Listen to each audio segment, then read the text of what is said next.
Est-ce qu'avec ce tableau de bord-là, vous savez maintenant ce qui se passe dans les écoles? Plus. On sait davantage ce qui se passe dans les écoles et on va surtout le savoir dans certains cas en temps réel plutôt que de le savoir trop tard.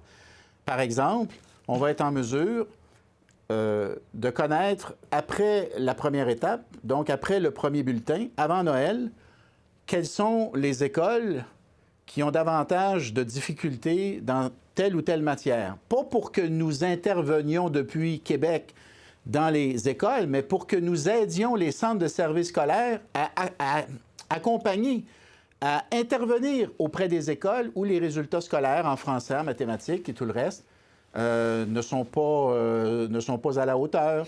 Et donc, leur donner plus de tutorat, déplacer peut-être des aides à la classe dans certaines classes pour aider les élèves à obtenir donc des résultats scolaires qui sont plus près de la moyenne de l'école ou plus près de la moyenne du centre de service scolaire. Est-ce qu'il y a des voyants jaunes déjà? Bon, c'est amusant d'avoir le nombre d'élèves exact, 1 414 891, très exactement. Formation professionnelle, on sait qu'il y en a 120 000 avec le tableau. Taux de diplomation, 84,2. Si on voudra suivre ça pour pas que ça baisse, il a monté un peu, je crois. Nombre des postes d'enseignants à pourvoir, 1094. Là, vous le savez précisément. Donc, sachant, et même dernier chiffre, proportion de classes avec la concentration de CO2 souhaitable, 92,6. Vous avez le nombre de classes presque en temps réel, la qualité de l'air. Exact. Alors, évidemment, ces données-là vont être mises à jour à des fréquences qui varient, mais oui, alors on peut pas me reprocher de cacher la réalité là, par rapport, par exemple, au taux de CO2, au nombre de classes qui dépassent le 1500 ppm. Alors, je suis pas content de ça. Moi, dès que je vois que ça dépasse 1500, je pense qu'il faut travailler pour ramener ça en dessous de 1500. Vous avez parlé des postes à pourvoir. Rappelez-vous, le psychodrame, l'été passé, on est à la mi-août, je fais un point de presse, je dis j'ai 8500 postes à combler. Bien là, avec le tableau de bord, plutôt que d'être obligé, Patrice, littéralement, là, de faire une demande manuelle aux 72 centres de services scolaires pour savoir combien il leur reste de postes à combler, je vais le savoir à chaque semaine. À chaque semaine, je vais voir l'évolution et vous allez la voir également parce qu'on va la rendre publique en même temps. Alors ça, combiné au fait que tous les profs disponibles vont être affectés pour le 8 août, j'ose croire que ça va nous permettre d'avoir des rentrées scolaires plus ordonnées, plus agréables pour les enfants, les parents et le personnel. Bon.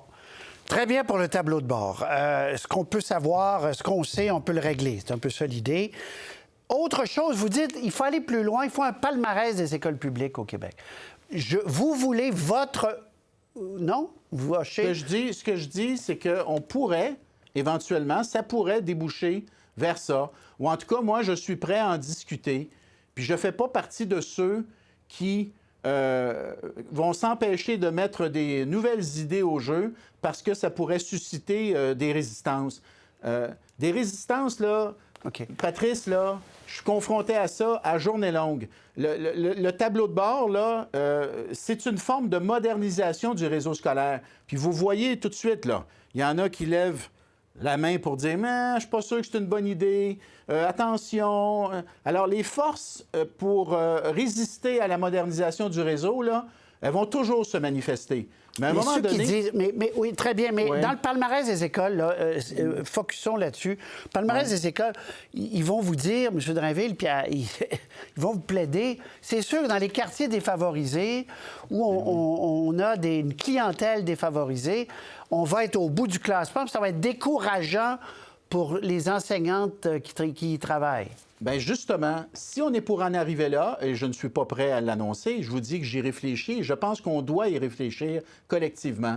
Mais s'il faut en arriver là, on le fera correctement et on comparera justement des écoles qui mettent, par exemple, des écoles en milieu défavorisé avec d'autres écoles en milieu défavorisé.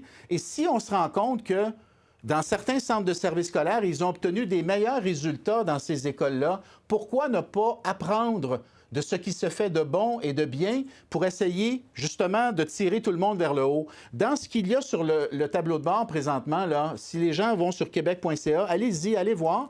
Vous allez voir le taux de diplomation par centre de services scolaires, les résultats aux examens ministériels de secondaire 4 et 5 par centre de services scolaires. Ça se peut, Patrice, qu'un directeur général de centre de services scolaires regarde ces résultats, puis les compare aux résultats d'un autre centre de services scolaires qui compte, qui a une composition sociodémographique comparable, qui a des écoles 8, 9, 10, donc des écoles défavorisées, et qui regarde le taux de son collègue puis qui se dit comment ça se fait qu'il obtient des meilleurs résultats que moi en français. De l'émulation. Vous souhaitez de l'émulation. Ben oui, je souhaite de l'émulation, Patrice. On peut-tu, s'il vous plaît, se comparer pour être meilleur? Je pense qu'il faut se comparer si on veut devenir meilleur. Je veux vous ramener dans les salles de classe. Bernard Drinville, il y a eu une grève qui a été douloureuse, longue. Votre collègue des Finances vous a fait figurer un gros chèque. Je lui ai demandé la semaine dernière à quel moment on va avoir des résultats concrets là, avec les milliards qu'on investit en plus. Il m'a dit ce printemps. Est-ce que ce printemps, dans les classes du Québec, vous riez? Bien, écoutez, ce printemps, c'est... Bien, c'est ça, c'est pas moi, c'est lui qui a dit. Je dis, à quand les résultats, vous les attendez concrets, des milliards? Il dit, bien, ce printemps, j'aimerais que ça change. Vous y croyez moi, pas? je vais vous dire à quoi... Oui, j'y crois. Maintenant, je vous donne un exemple. Le plan de rattrapage, là. Bon, j'étais dans 2 écoles aujourd'hui. J'ai inauguré 2 nouvelles écoles. Nouvelle génération, lumière, c'est extraordinaire. Bon. Et là, je parlais aux professeurs, puis j'ai rencontré des enseignants, du personnel scolaire, qui sont rémunérés avec le plan de rattrapage, avec l'argent qu'on a débloqué, pour aider les élèves qui ont des retards à cause des grèves. Et je demandais à certaines d'entre elles, pensez-vous qu'on va être capable de rattraper tout le terrain qu'on a perdu pendant les grèves? Et elles me disaient, il y a certains élèves, on va y arriver. D'autres, ça va être plus difficile. Okay. Mais si j'étais capable, Patrice, à la fin de cet exercice, à la fin du plan de rattrapage, si on était capable de mesurer, grâce au plan de rattrapage, combien d'élèves ont pu combler le retard causé par les grèves, combien il en reste qui n'ont pas réussi, bien, on aura les moyens d'intervenir et on pourra mesurer donc le succès du plan de rattrapage. C'est plus large que ça, là. Vous avez eu des moyens pour qu'il y ait plus d'aide à la classe, qu'il y ait un deuxième adulte. À quel moment tout ça va faire en sorte que dans les écoles, les choses vont encore mieux se passer? OK. Je vous donne un exemple.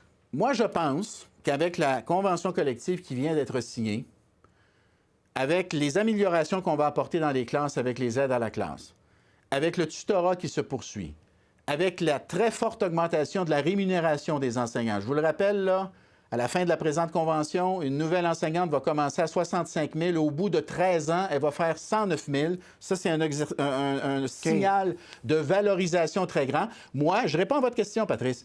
Moi, je pense que j'ai avec ça, puis d'autres avancées aussi, j'ai avec ça des arguments pour essayer de convaincre des jeunes de 18, 19, 20 ans qui n'ont pas encore décidé ce qu'ils veulent faire de leur vie professionnelle, de les convaincre de choisir l'éducation. Si j'étais capable d'arriver puis de montrer une augmentation du nombre d'inscriptions, peut-être pas pour septembre prochain, mais peut-être pour l'autre, une augmentation du nombre d'inscriptions dans les facultés d'éducation, parce que si je ne résous pas mon problème de pénurie, je n'arriverai pas à résoudre mon problème de composition de la classe. Parce que pour alléger... C'est inévitable. Okay. Et voilà. Alors, si je suis capable d'augmenter le nombre d'inscriptions et de garder aussi ceux et celles qui s'inscrivent, on aura montré un succès tangible qui va nous aider avec les défis du réseau. Okay. Alors ça, c'est un exemple. Bien, je pourrais vous parler du français, je pourrais vous parler... Une autre fois, mais donc le côté attractif de la profession avec les salaires qui ont changé, on verra si ça va fonctionner ou pas. Bernard Drinville, ministre de l'Éducation, merci beaucoup. À la prochaine. Merci beaucoup, Patrice. Au revoir.